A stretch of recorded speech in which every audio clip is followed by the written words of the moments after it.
Bismillahirrahmanirrahim. Alhamdulillahirabbil alamin wa sallallahu ala sayyidina Muhammadin wa ala alihi wa sahbihi wa sallam ajma'in, amma ba'd. Alhamdulillah,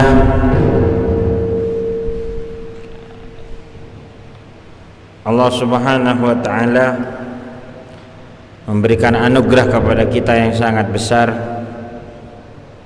yaitu bisa melaksanakan kewajiban yang telah ditentukan oleh Allah Subhanahu wa taala yang berupa puasa. Semoga puasa yang kita lakukan ini diterima oleh Allah Subhanahu wa taala. Tarawih, baca Quran, iktikaf dan sholat, semuanya amal ibadah yang telah diberikan kita taufik oleh Allah Subhanahu wa taala diterima olehnya dan besar manfaat dan barokahnya kepada kita dan kepada seluruh umat Nabi Muhammad sallallahu alaihi wasallam. Kami di sini melanjutkan keterangan sebelumnya, yaitu tentang masalah yang berkaitan dengan puasa. Hari ini kami menerangkan tentang masalah sunnah-sunnah puasa, sesuatu yang dianjurkan oleh syariat tapi tidak diwajibkan. Sunnah itu adalah sesuatu yang dianjurkan oleh syariat tapi tidak diwajibkan. Memang ketika tidak dikerjakan tidak menimbulkan tidak menjadi tidak berdampak negatif, tidak dosa. Sunnah ketika tidak dilakukan maka tidak mendapat dosa, cuman akan berdampak negatif bagi kehidupan kita. Saya ulangi lagi, sunnah Nabi semuanya, baik itu sunnah puasa yang akan kita pelajari di hari ini, atau sunnahnya sholat, atau sunnah apa saja, kalau ditinggalkan tidak mendapatkan dosa, kalau dikerjakan mendapatkan pahala. Tapi kalau ditinggalkan enggak mendapatkan dosa kita, cuman akan berdampak negatif bagi kehidupan kita. Sayyidina Abdullah bin Mas'ud, santrinya Nabi Muhammad sallallahu alaihi wasallam, beliau berkata, "Innakum law taraktum sunnata nabiyyukum ladulaltum." Kalau engkau meninggalkan sunnah Nabi kamu, maka engkau akan suatu saat akan keluar dari jalan yang lurus. Karena orang yang terbiasa melaksanakan meninggalkan sunnah, maka akan terbiasa meninggalkan kewajiban. Dan banyak telah sebelum kami menerangkan ini, kami akan menjelaskan tentang bagaimana seorang umat Nabi Muhammad harus mempunyai perhatian terhadap sunnahnya, walaupun itu tidak wajib. Jadi banyak dijelaskan oleh Nabi Muhammad SAW tentang bahayanya orang meninggalkan sunnah. Memang tidak dosa, tapi bisa berdampak negatif bagi kehidupan kita. Allah Subhanahu wa taala berfirman, "Falyahdharil ladzina yukhalifuna an amrihi an tusibahum fitnatun aw yusibahum adzabun alim." Falyahdar, hati-hatilah orang-orang yang tidak mengikuti anjuran Nabi Muhammad. Antusibahum fitnah, maka di dunia akan dikena musibah, akan ada negatif yang ia akan rasakan. Au adzabun alim, atau suatu saat kelak akan diberikan siksaan yang parah, yaitu adalah ketika meninggalkan kewajiban yang telah ditentukan oleh Nabi Muhammad SAW. Pernah yang sering kita ingatkan, sunnahnya berbaris. Jadi ada orang sholat di masjid berjamaah, cuman safnya nggak lurus, Apa sabda Nabi Muhammad? La tusawunna sufufakum aw la yukhalifannallahu baina wujuhikum. Kamu luruskan safnya, tapi kalau kamu tidak lurus safnya, la yukhalifannallahu baina wujuhikum, pada suatu saat maka orang di tempat itu akan banyak permusuhan, banyak orang saya tak nyapah, banyak orang yang saya tokaran. Ini dampak negatif tidak meluruskan shaf dalam sholat berjamaah. Bayangkan bagaimana kalau di tempat tersebut banyak orang yang nggak sholat berjamaah. Ini sudah sholat berjamaah di masjid tapi shafnya nggak diluruskan, berdampak negatif dalam bersosial. Apa? Akan banyak permusuhan dan akan banyak pertikaian, akan banyak perbedaan yang menyebabkan perpecahan. Ini orang sholat di masjid berjamaah cuman shafnya nggak lurus, apalagi banyak yang nggak sholat ke masjid, apalagi banyak yang nggak sholat, la sholat wala jamaah. Gimana keadaan orang tersebut? Bagaimana keadaan tempat tersebut? Bagaimana keadaan desa tersebut? Kalau sudah di tempat tersebut banyak yang nggak sholat ke masjid atau banyak yang nggak sholat. Wahakada. Jadi sunnah adalah hal yang sangat penting kita perhatikan, dimana untuk kebaikan kita di dunia dan di akhirat. Salah satu sunnah puasa, kalau tidak dikerjakan nggak membatalkan puasa. Salah satu sunnah puasa, sunan shaum katsira. Di sini dijelaskan sunnahnya puasa itu banyak sunnahnya puasa. Cuman di sini akan disebutkan hanya sedikit saja. Pertama, ta'jilul fitr. Kalau berbuka puasa itu disunnahkan cepat-cepat. Nabi Muhammad SAW bersabda, la tazalu ummati ala khairin ma ajjalul fitr wa akharus sahur. Umat saya ini dalam keadaan baik-baik saja. Ini sabda Nabi Muhammad, selagi mengamalkan sunnah. Apa sunnahnya? Salah satunya yaitu adalah kalau berbuka puasa cepat-cepat, kalau sahur agak diakhirkan. Yang dimaksud cepat-cepat berbuka puasa, kalau sudah yakin matahari terbenam, maka disunahkan pada waktu itu langsung membatalkan puasanya. Saya ulangi lagi, kalau sudah yakin terbenamnya matahari, maka pada waktu itu disunnahkan untuk cepat-cepat membatalkan puasa. Itu yang dikatakan takjil.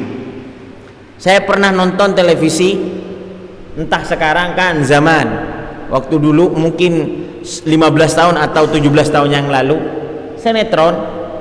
sinetron cuman mengajarkan kepada pemirsa, kepada penontonnya apa? Ta'jilul fitr, yaitu adalah disunahkan mendahulukan buka puasa, yakni sebelum adzan maghrib buka puasa. Jadi 15 menit sebelum berbuka adzan, 15 menit sebelum waktu adzan maghrib buka puasa.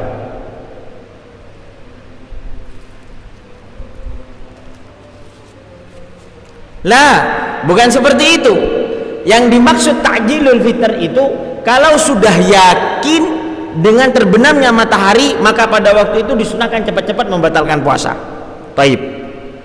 Pertanyaannya, bagaimana cara bagaimana kita ingin tahu secara yakin melihat apa terbenamnya matahari? Bisa dengan pandangan mata. Kalau sudah matahari terbenam, nggak kelihatan belas, baru di waktu itu sudah kita tahu. Atau pakai tanda-tanda yang bisa dipercaya. Pakai tanda-tanda yang bisa dipercaya. Contohnya seperti jadwal sholat yang disebarkan, salah satunya dari Kemenak atau yang lain. Atau lewat lewat aplikasi di HP. Cuman yang perlu diperhatikan, aplikasi HP tidak bisa dibuat tidak bisa buat pegangan bagi kita kecuali sudah diuji coba.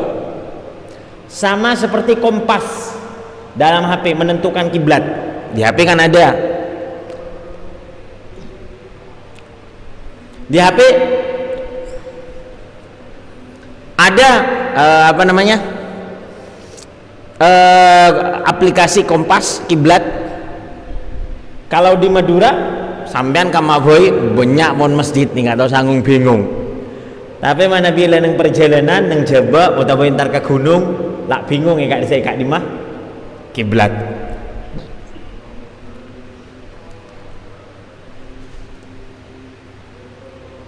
Jadi gimana?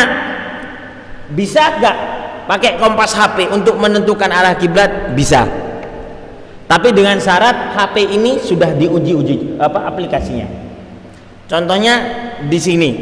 Ya, buka aplikasinya, oh betul arahnya ke sana. Pindah lagi ke Bangkalan, dicoba ternyata betul arahnya nggak berubah. Pindah ke Pamekasan, ternyata dicoba, udah. Berarti aplikasi ini sudah bisa dibuat pegangan. Kalau umpamanya kita sekarang ke tempat Jawa atau di pelosok di mana di sana nggak ketahuan di mana arah kiblat, boleh sekarang memakai aplikasi yang ada di HP. Tapi kalau keadaan di sana sudah posang, di meruk mata ada, etanya akhirnya tak ada, oh download lah, download. Nang HP tak ada aplikasi, langsung download, di-download, dibuka, tidak bisa. Kenapa? Karena sebelumnya belum diuji coba. Sama seperti menentukan waktu berbuka puasa dengan waktu masuk subuh. Jadi boleh pakai HP, aplikasi HP, boleh. Contohnya Digital Falak atau yang lain, apabila aplikasi ini sudah diuji coba sebelumnya, seperti itu. Pertama yang kami terangkan takjilul fitr, yaitu mempercepat atau keburu untuk berbuka puasa.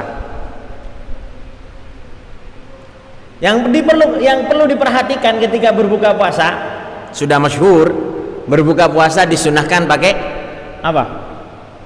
Pakai kurma. Kalau bisa kurma yang basah, kurma rutop. Artinya ki beda beca kase tak kering, tak ada sewal jual nang pasar kase kering kase bol. Beda mana binang ampel kak itu ki beda kurma beca. Itu yang afdal, namanya rutop. Ya, jadi kurma yang basah. Benih kurma beca esabak nang aing ki enten. Jadi kurma ini menabi masak kasa sesunnah. Dekik gak boleh cabut oleh beberapa hari kering. Itu namanya kurma yang dijual-jual, itu namanya tamar. Sunnahnya kurma yang basah.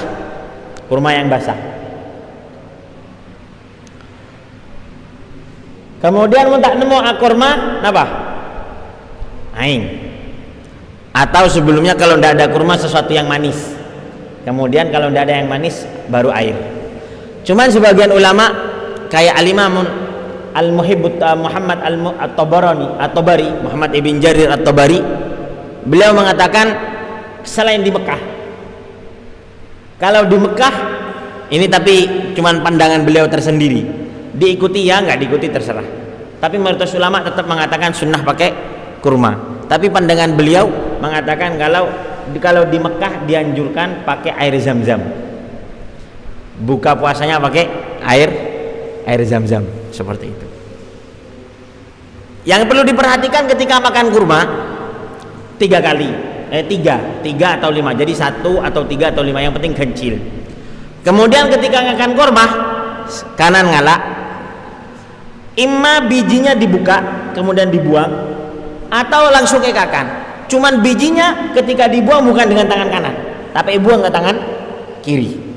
Hakada Nabi Muhammad, begini Nabi Muhammad kalau makan kurma.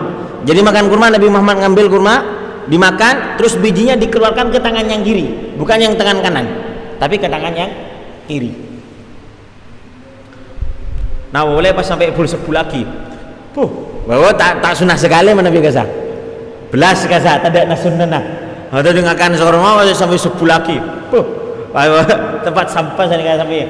Lah bukan seperti itu sunnahnya Nabi Muhammad. Tapi sunnahnya Nabi Muhammad ketika makan kurma, makan terus bijinya dibuang ke tangan yang kiri.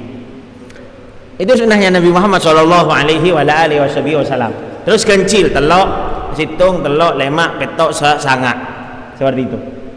Yang perlu diperhatikan ketika buka puasa, selain doa buka puasa, doa buka puasa, Allahumma laka sumtu wa ala rizqika aftautu wa bika amantu, alhamdulillah di'ani fasomtu warzaqani fa'aftartu dhahabat dhamma wa talatil uruq wa sabatal ajr insyaallah taala.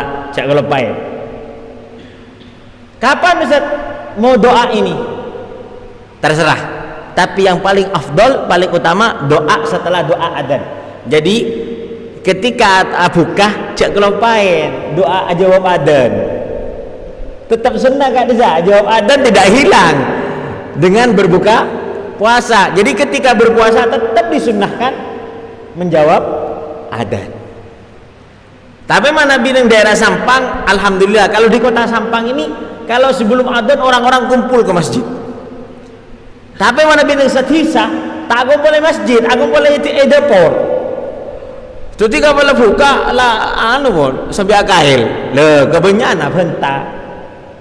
Nah, ini yang perlu diperhatikan. Jadi tetap disunnahkan menjawab adzan, tetap dianjurkan untuk menjawab adzan ketika berbuka puasa, ketika makan.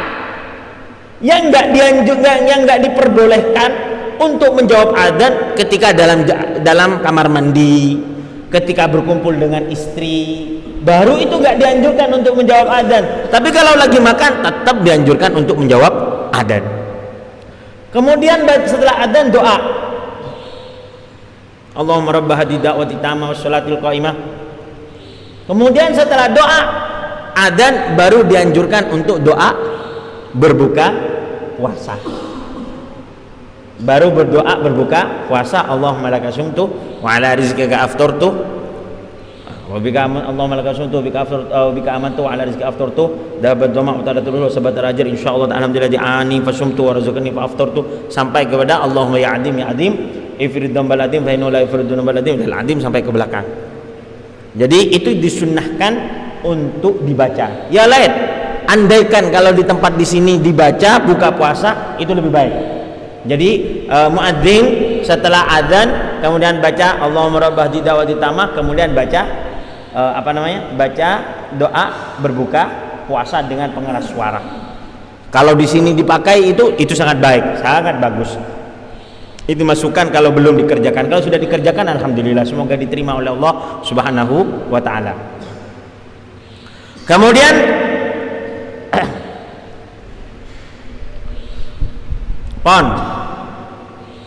yang perlu diperhatikan lagi, ini kak banyak, makanya saya bilang sunnahnya puasa ini banyak loh.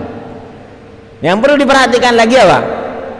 Yang perlu diperhatikan lagi ketika makan kurma, diharap kumur-kumur setelah makan kurma sebelum masuk sholat. Atau kalau bisa bawa apa? Bawa tahlil. Apa tahlil ini? Disunnahkan tahlil.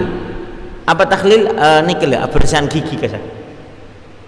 Bersihan gigi disunnahkan. Kenapa? Innal malaikata ta'adda innal malaikata ta'adda li bagayat ta'am. Malaikat ini merasa risih terhadap sisa-sisa makanan. Jadi melemur-kemur, paling enggak mentakfif. Kalau bisa sampai habis semua sisa-sisa makanan, paling tan mentakfif. Apa mentakfif? Mendingan sedikit, sisanya masih sedikit aja. Seperti itu. Itu salah satu sunnah, beberapa sunnah dalam berbuka puasa. Wa ta'khirus suhur, dan mengakhirkan sahur. Yang perlu diperhatikan, mengakhirkan sahur kapan? Sekiranya sahur itu terakhir sebelum berbuka, sebelum adzan, paling lambat 10 menit. Paling lambat 10 menit.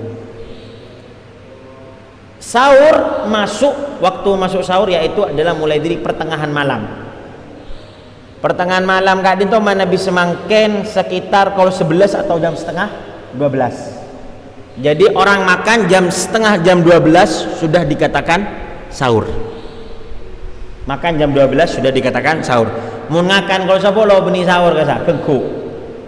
Benih sahur kasa gengkuk tapi kalau kalau makan jam 12, makan gado-gado, makan nasi goreng jam 12 malam sampai belakang, itu namanya bisa dikatakan sahur, karena sahur adalah makanan yang dimakan setelah pertengahan malam. Pertengahan malam ini kalau tidak salah sekitar jam 11 atau jam setengah 12. Disunahkan takhir, agak mepet, agak dekat dengan adzan. Kapan? Setengah jam sebelum adzan, seperti itu. Setengah jam sebelum adzan. Oh, akhirnya tak bisa kata akhirnya sahur jam 3. Ya khair, nggak apa-apa jam 3 sampai adzan. Jam 3 sampai sahur, cuman nanti sekitar 10 menit 15 menit sampai minum lagi. Minum niat sahur. Biar mendapatkan apa? Fadilah takhir, yaitu adalah mengakhirkan sahur atau memepetkan sahur dengan adzan. Tapi jaraknya paling paling sedikit 15 menit 10 menit, kalau bisa 20 menit. Berhentinya sahur dengan adzan. Sebenarnya ada yang perlu diperhatikan lagi dalam sahur ini.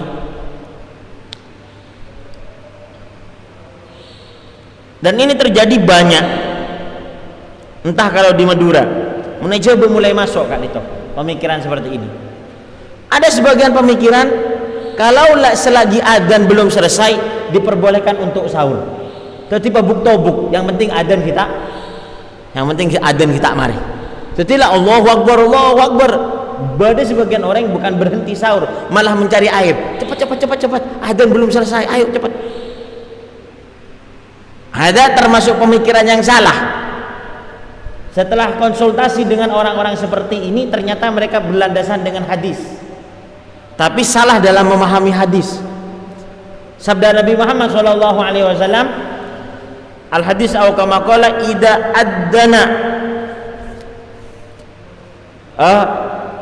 adzana al munadi idza nada al munadi wal ina'u ala yadi ahadikum fala yadhahu hatta yaqdiya hajatahu.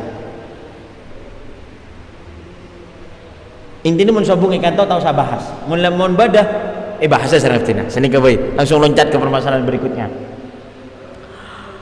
Pon. Kemudian tentang masalah imsak.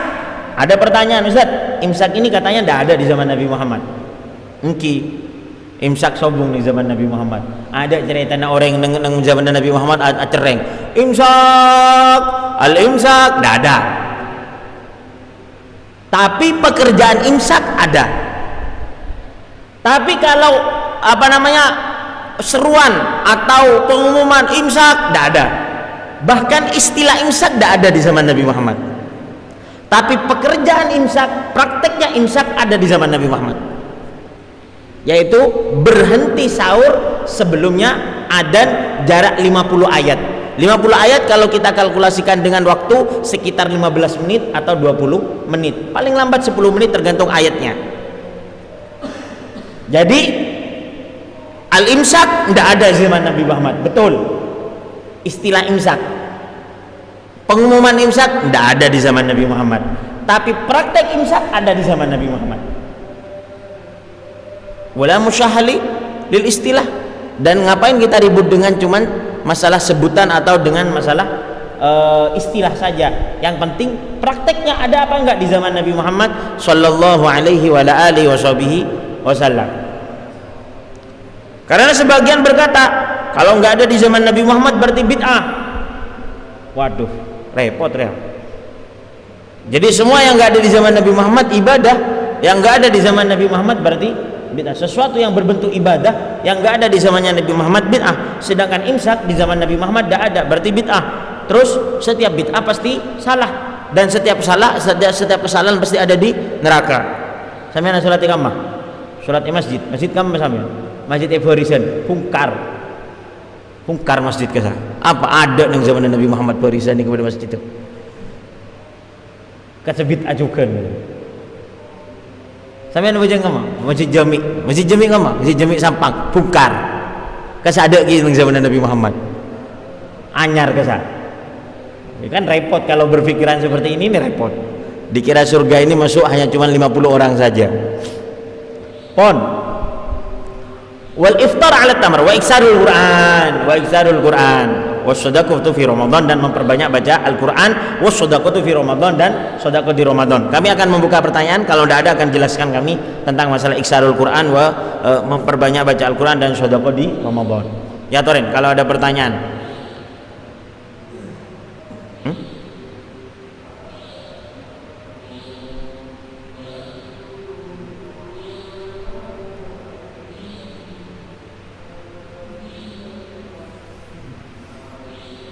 Pertanyaan ya Toren, baik dengan yang berkaitan dengan materi atau dengan luar materi.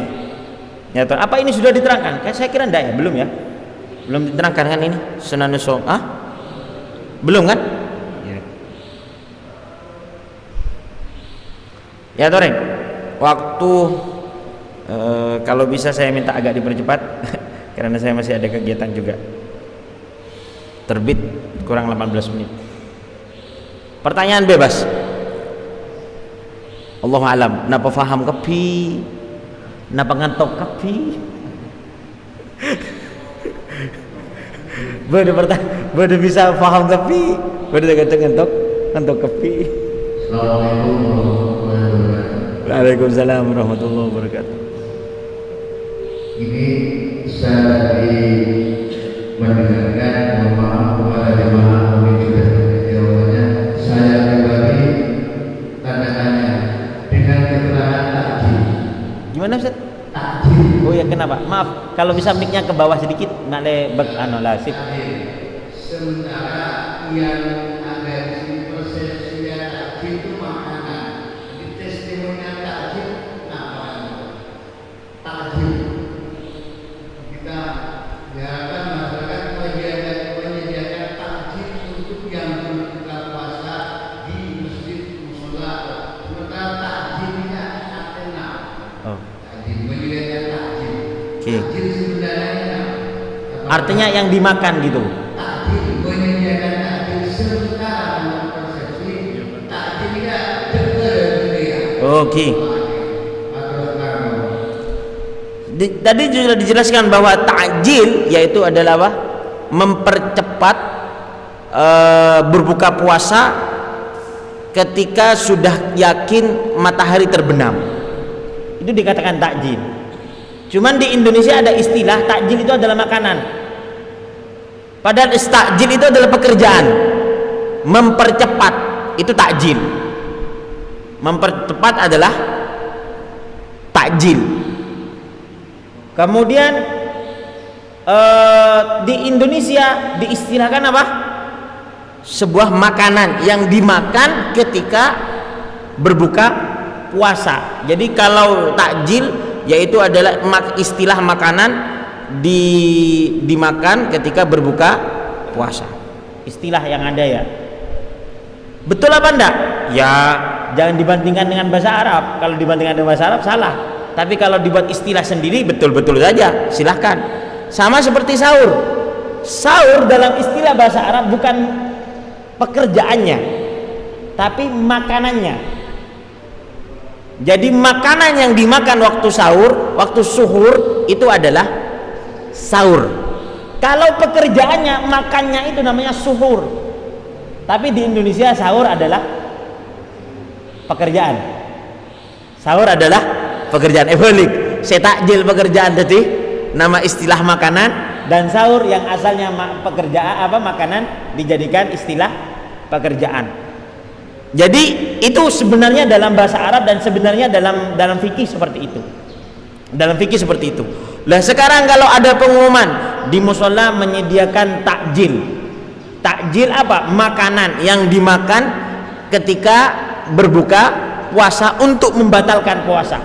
Jadi bentuk makanannya apa? Ya toret, nganggo ya kolak, ya toret, nganggo ya aing, ya toret. Yang penting membatalkan puasa, cuman sunnahnya pakai air. Sunnahnya pakai kurma. Sunnahnya pakai kurma yang kami terangkan barusan itu. Apakah boleh? Boleh saja. Tentang kira tanya kibik malaikat. Apa mak begubeng? Tentang kira. Lihat toren maunya. Seperti itu. Saya tanya kibik malaikat mun tak buka, bentak sahur. Mun ngubahnya mah buka dek ke takjil atau apa? Pekerjaan ke sahur enggak dipermasalahkan. Jadi kami terangkan barusan ya, istilah takjil itu adalah dalam bahasa kitab, dalam bahasa hadis, takjil adalah pekerjaan.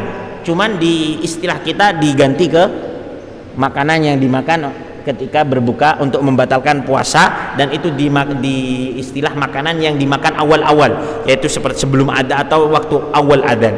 Itu namanya takjil.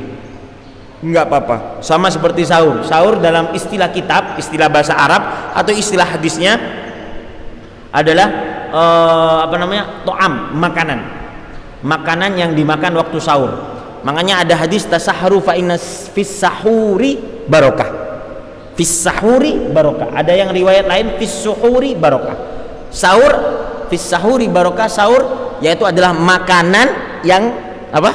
Yang dimakan ketika sahur. Cuman di Indonesia dirubah, sahur adalah suruh makan. Jadi mun pengumuman sahur. Geus beuni teu eureun, beuni minta ngakan ya, tapi minta soro sampean cepet-cepet makan seperti itu. Boleh? Boleh. Tadi itu kan? Seperti itu, ya. Ada lagi pertanyaan? Amon, paham saja berarti? Hah? Simon. Paham saja, alhamdulillah. Nah, kok ngetok saja.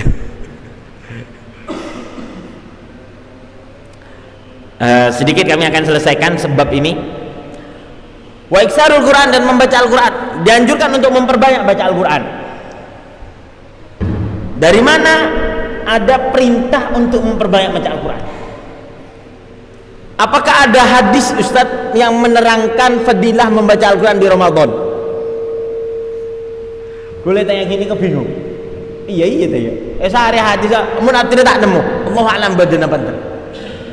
Hadis yang secara spesifik menerangkan fadilah atau keutamaan membaca Al-Quran di bulan Ramadan. Yang saya temukan, kenapa kita kok dianjurkan untuk memperbanyak baca Al-Quran dalam Ramadan? Karena Nabi Muhammad SAW memperbanyak baca Al-Quran di bulan Ramadan. Bahkan Nabi Muhammad mempunyai waktu khusus dengan murojaah atau apa namanya tadarus dengan malaikat Jibril di bulan Ramadan. Dan ini nggak ada selain di bulan Ramadan. Nah, dari hadis ini, kemudian ayat Al-Quran syahrul Ramadan alladzi unzila fihil Quran, makanya kita dianjurkan untuk memperbanyak baca Al-Quran. Tentang masalah keutamaan membaca Al-Quran di bulan Ramadan, itu disamakan dengan amal-amal ibadah yang lain, yaitu adalah tudha'afu fihil hasanat wa kadzalikas sayyi'at. Rasulullah SAW bersabda bahwa Ramadan ini tudha'afu fihil hasanat, semua kebaikan berlipat-lipat ganda.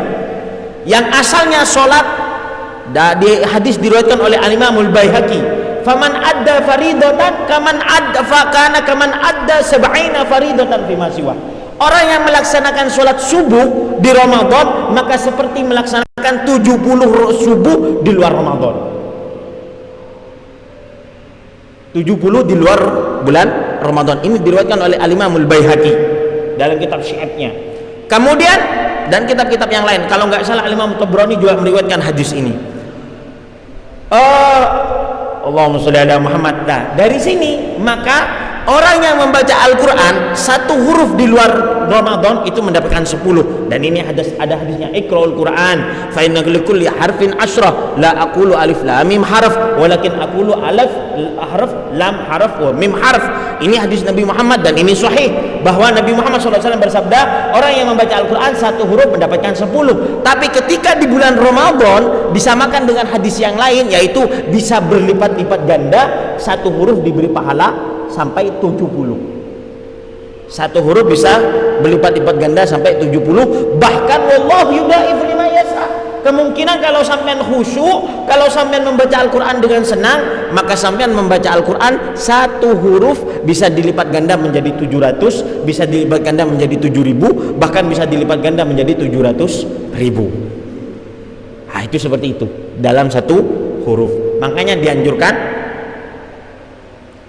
dianjurkan untuk memperbanyak baca Al-Quran, karena setiap hurufnya, jadi satu kalimat ada 5 huruf, berarti satu kalimat yang kita baca itu, makanya satu kalimat yang kita baca, jadi mau mengucap qala fir'aun, bayangkan sampean qala fir'aun ini kan nyaman orang coba, tapi karena kita ada di Al-Quran, maka ketika kita membaca menyebutkan nama Fir'aun, maka mendapatkan pahala. Fa petong bolok, ro petong bolok, apa? Ain petong bolok, waw petong bolok, nun petong bolok. Petong bolok kali 5 berapa? Berapa? Petong bolok, petong atos kali bagi 2, berarti 30. Orang ucap kok Fir'aun. Ini ke lain-lain kalimat-kalimat yang lain yang mengagungkan, yang menunjukkan keagungan Allah Subhanahu wa ta'ala. Makanya dianjurkan untuk memperbanyak baca Al-Qur'an. Wa iksaril Qur'an was-shadaqatu fi Ramadan. Dan ini ada hadisnya bahwa Nabi Muhammad memang sedekah karena ajwada makana fi Ramadan. Rasulullah ini dermawan, tapi kalau sudah Ramadan, waduh, dermawannya nggak ada obat sih, bahasanya sekarang seperti itu, nggak ada lawan. Kalau sudah di bulan Ramadan, dermawannya Nabi Muhammad sudah nggak ada lawan, nggak ada yang bisa menandingi Nabi Muhammad kedermawanannya di luar Ramadan, apalagi di dalam Ramadan. Seperti di luar Ramadan, apalagi di dalam Ramadan. Itu disunnahkan kita untuk memperbanyak sedekah di bulan Ramadan. Dan sedekah ini dianjurkan sebenarnya bukan cuma di Ramadan, di selain Ramadan iya. Cuman sangat dianjurkan di waktu-waktu yang mulia. Contohnya atau di tempat-tempat mulia. Contohnya sampean entar ke Mekah, umroh. Sunnataki ketika umroh sampean sedekah. Di Masjidil Haram sunnataki sampean untuk sedekah di Masjidil Haram. Jadi sedekah di setiap saat sunnah. Cuman yang paling afdal, sedekah yang paling utama, sedekah ini dikeluarkan di tempat yang mulia atau di atau di waktu yang mulia. Makanya mau nekan tuh pada kota amal, masjid pada kota amal. Oh, ini bagus nih ya. Salah Ramadan, mari sepuh, kemudian masjid. Seperti itu. Nah, itu sunnah-sunnah puasa yang bisa kami sebutkan, semoga ada kemanfaatannya. Yang paling penting ini sunnah hampir wajib. Wah, ini kah? Jadi baru sunnah hampir wajib. Bahkan sudah masuk ke wajib sebenarnya, tapi tidak membatalkan puasa. Apa? Yaitu adalah tarkul fawahish, meninggalkan sesuatu yang tidak layak untuk dikerjakan di Ramadan, seperti menggunjing orang atau atau berbohong atau mengadu domba. Ini semuanya dianjurkan untuk ditinggalkan semuanya. Sabda Nabi Muhammad sallallahu alaihi wasallam, as-shaumu junnah ma lam yakhtarikha. Puasa ini adalah temeng dari neraka, atau puasa ini adalah benteng dari gangguan hawa nafsu. Atau yang ada yang mengatakan bahwa puasa ini adalah temeng dari kejelekan di dunia dan di akhirat. Hail, temeng. Makmunya ini kan, gelak sobu. On. Kemudian malam yaktarikha, selagi temeng ini tidak dirusak. Sahabat mengatakan, kaifa ikhtarakah ya Rasulullah? Bagaimana temeng ini bisa rusak? Oh, ini temeng kan namanya. Bagaimana dirusak? Bil kidib wan namimah. Kalau sudah orang ini puasa tapi berbohong atau mengadu domba, maka temeng ini rusak. Artinya tetap walaupun apa saja ditembus ke neraka. Karena sudah nggak ada benteng atau penghalang di antara orang yang berpuasa dengan yang dan neraka. Kenapa? Karena penghalang ini, temeng ini sudah dihancurkan, yaitu dengan berbohong dan juga mengadu domba. Intinya hal-hal ini dianjurkan untuk ditinggalkan, Itu salah satu anjuran yang paling penting dalam berpuasa. Insya Allah untuk berikutnya akan menjelaskan tentang makruhatus shaum, sesuatu yang makruh dikerjakan dalam puasa. Semoga ada manfaat dan barokahnya. Ada pertanyaan? Kalau ada pertanyaan kami tutup. Pasar yang mau? Apa nih? Semoga ada manfaat dan barokahnya. Terima kasih kepada takmir masjid dan semua jajaran pengurus yang telah menertibkan pepangkian pertemuan ini. Semoga diterima oleh Allah Subhanahu wa taala amal ibadahnya, para donatur, penyumbang dan yang selalu sholat di tempat ini. Semoga dengan Allah Subhanahu wa taala semua amalnya diterima oleh Allah Subhanahu wa taala, dan barokah dari masjid dan pertemuan ini bisa mengalir kepada orang-orang yang ada di sekitar masjid, dan begitu juga kepada semua umatnya Nabi Muhammad sallallahu alaihi wa alihi wasallam. Kami mohon maaf kalau ada kekurangan dan kelebihan yang tidak sewajarnya untuk disampaikan. Mohon maaf yang banyak. Terima kasih dan semuanya. Sallallahu ala sayyidina Muhammadin wa ala alihi wasallam. Walhamdulillahirabbil alamin. Assalamualaikum warahmatullahi wabarakatuh.